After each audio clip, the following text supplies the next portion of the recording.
All right. So, and what do you think, Mark, will happen, to Russia if things go well for Ukraine? I think one way or another, Russia's going to have a very difficult decade, and the sort of prosperity of ordinary Russians over the next 10 or so years is going to decline, whether they recognize that today or not. Um, Russia already has been closing down in terms of its contacts with the West. Sanctions have, of course, accelerated that. A lot of companies pulled out a year ago. These companies are not going to come back in easily, even after the war ends.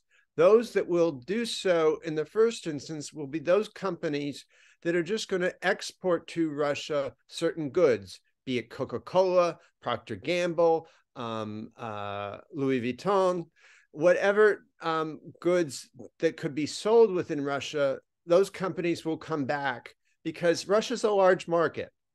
But in terms of returning to the heyday of the uh, late 1990s and the 2000s, where a lot of Western investment was going into Russia, attracted by the relatively low wages and the high capacity, high quality labor to build things, to build factory lines, to build factories and production lines to export good, to make goods within Russia that would be for export.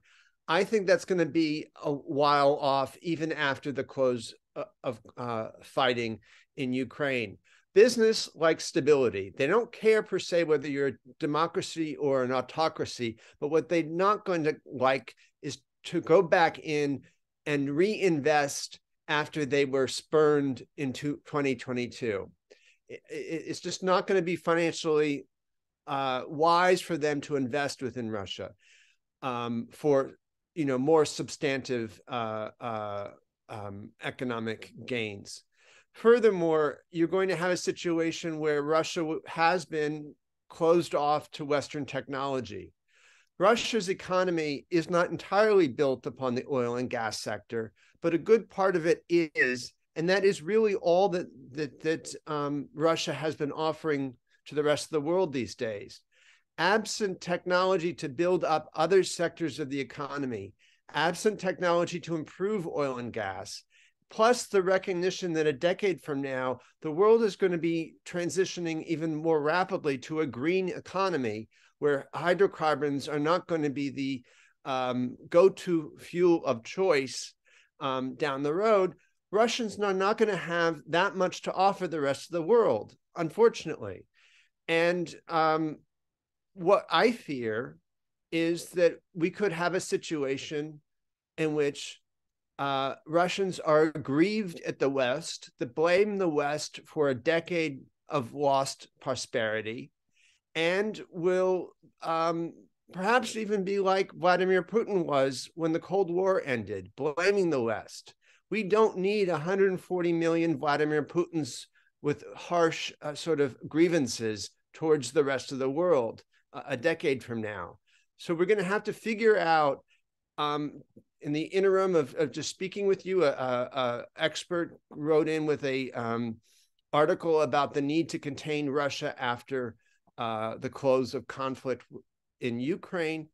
Um, there may be real strategic reasons why we do need to contain Russia, but at the same time, doing so is going to have costs to the rest of the world as well. And we don't want to create a country where people feel as if they should have had more than they did from us in the West. That will lead to sort of next problems. So we need to think carefully about how we're going to conclude this next stage with Russia. But also, it seems like lots of Russians have been really brainwashed, and they're really supportive of this current regime in Russia. And so my question is, even if they undergo democratic transition, uh, would the West and civilized world would have to do some uh, program like they had in after the World War II with the Germany? when they had this ideology as of Nazism and they had denazification, will they have to undergo like this de-imperialization, right? I think the greatest tragedy for Russia is that Russians have never come face to face and fully acknowledged on how their own state has led them into killing, including against their own, killing their own citizens, and that has not been advantageous for them. Russia did not undergo a really severe de-Stalinization process, and Stalin's image was rehabilitated under Putin over the last 20 odd years. What happened in Germany, what happened in Japan at the conclusion of World War II is very illustrative of what could be done to get people to realize where their aggression will end up and how it will lead to crimes against humanity that all of us should be shocked at. Germans were asked to go, maybe not all of them, but the Allied forces at the end of World War II took ordinary Germans through the extermination camps and showed them the aftermath. And the Germans may have known about this, what was going on there beforehand, but they were appalled. They were disgusted. They may have even vomited at the sight of what was going on in those extermination camps. Today, nobody is talking about taking over Russia, except for perhaps the Kremlin is using that as a threat against ordinary Russians, saying the West is out to get us. Nobody in the West wants to take over Russia. It's too big. It's too cold. It's not going to happen. And the oil is not worth that much, especially as our economy is switching away from it. So the best that could be done is that Russians are going to have to see for themselves what their government led them to do, what was done in their name. And only then, I think, perhaps would ordinary Russians recognize that what was done in their name was a detour from progress, a detour from the future, a detour from prosperity. And for what? Perhaps, there'll be, years from now, Russian television will be depicting what really happened on the fields of Ukraine, what really happened to Ukraine's children during this conflict. At the same time, however, the sort of thorough cleansing, if you will, of a denazification or a de-imperialization that was done in Japan isn't going to happen because nobody wants to take over Russia to be able to do that. So it's going to be a situation where Russia's not going to be defeated on its own territory, but it's going to have to recognize that what its state has led them to do has not been in their best interests. But for instance, even if the Putin regime goes away, I mean, he's only at the top, but there will be other people from the group that will replace him and will keep the same policies they have in place, no? Threatening the whole European security, right? I do think this sort of fascination and believing that, we are just a few years or a few months away from the end of the Putin era and everything else will fall into place after that. Most likely what will happen is that the regime that replaces Putin will be another sort of non-democratic regime, but it may not really get sort of the support of all aspects of Russian society, all aspects of the elites that back up the Kremlin today. And there will be a power struggle. And the best hope I think we have is that the regime after the regime that comes after Putin might be the first to actually start the pathway towards the rule of law within Russia. And that's, where I think our best sort of hopes might be.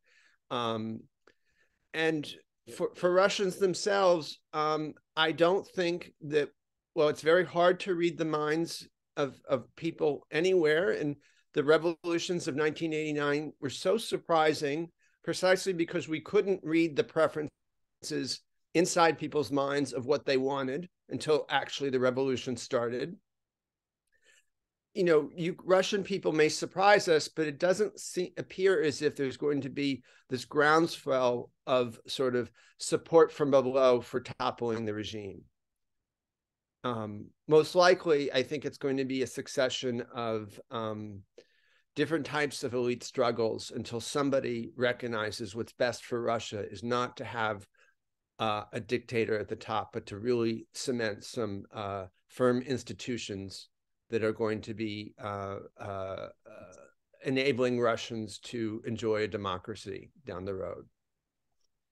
And its close cooperation with China is also a bigger threat, right? The China seems to support it more and more. And other autocratic regimes, authoritarian regimes also support, like Iran. Russia is fully reorienting itself towards the east, right? Russia's been doing that for a long time. And I think there are fears even in perhaps foreign policy circles in Washington that if we support Ukraine too much, we'll push Russia into the arms of China. Russia's been moving that way anyway. Russia recognizes that the Kremlin recognizes that their fate is not going to be in the hands of the West, that they can only get support from China. And China's this past year has been an advantageous position. It doesn't have to support the conflict in Ukraine in order to support Russia in some sense and still be able to trade and work with the rest of the world. In fact, China would also be in an ideal situation to try and broker a settlement out of all of this. We'll see if that happens. But I don't think I'm less certain that China would really provide military support for Russia to further its military conflict in Ukraine. Don't you think that this conflict, if this offensive will not go well for Russia and Ukraine, it will just be like a frozen conflict and they will try to push for some treaty like in case of Korea, I don't know, just to stop this and freeze it. Of course, Ukraine doesn't want to do it, but what if the Western allies will push it? Might happen, or I don't think that, as I said earlier, that that's going to be a resting point that all sides are going to stay on. I don't think this is a stalemate at the present time. I don't think that things are moving towards a stalemate. There's too many balls going, sort of being juggled in the air at the same time. So the conflict is changing. We've seen the conflict change actually over the past year dramatically in terms of different nature of the conflict. And I think that were there to be a peace agreement, a la, the agreement between North and South Korea brokered by, say, the UN or something, I don't think that would be a permanent sort of resting spot for either Russia or Ukraine. I see. Yeah, thanks, Mark. I don't have any further questions, and I really appreciate your time today. It's been Oh, you're great to most have you. welcome. You're very welcome. And Slava Ukraini, and the best to everyone in that part of the world. Thank you so much, Mark.